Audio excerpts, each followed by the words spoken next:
Three people, including the CEO and executive head of a private company, for allegedly gang raping a woman employee of the firm in a moving car.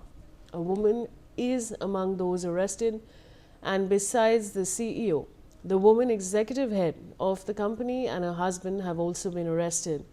The arrests were made in the early hours of Thursday, and the suspects were remanded to police custody by a local court.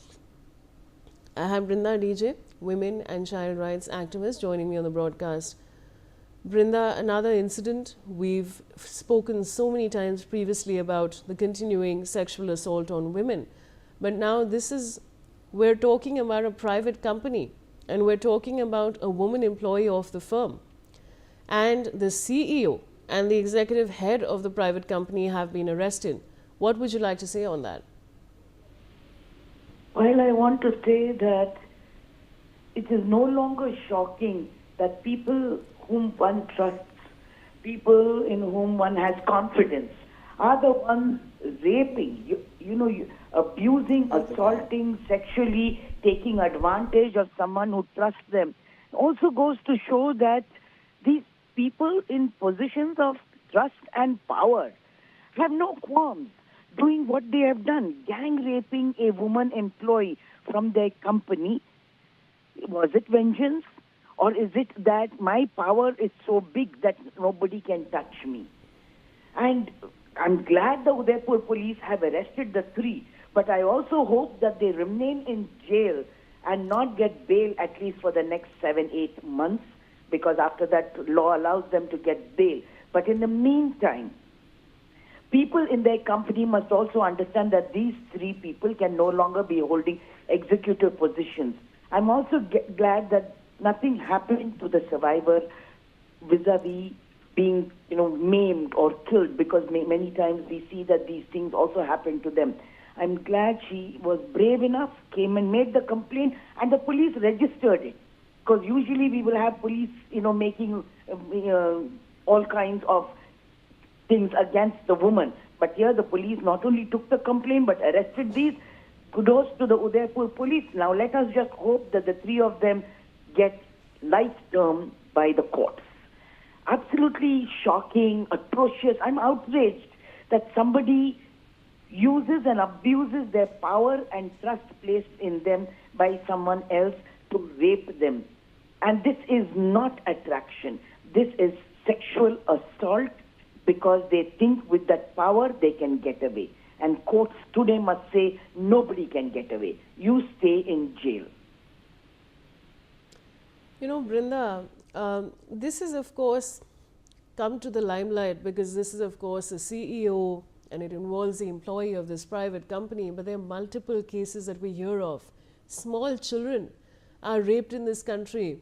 And do you think now it's time that the authorities take notice? Laws are more stringent in this country, so these kind of men don't have the audacity to do what they're doing. You're absolutely right. Vulnerable people, especially children and women, are the ones who are always targeted by these perverts.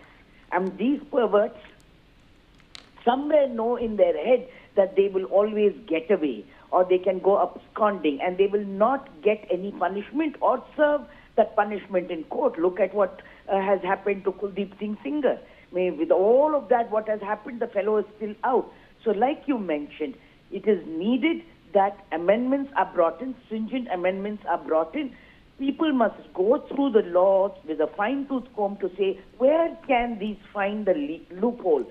And then hold police, prosecution, and the courts accountable. Because today we are constantly saying you can question the judgment, but you cannot question the judge. The judgment cannot hang in the air without the judge being questioned. And that is what we must be doing today.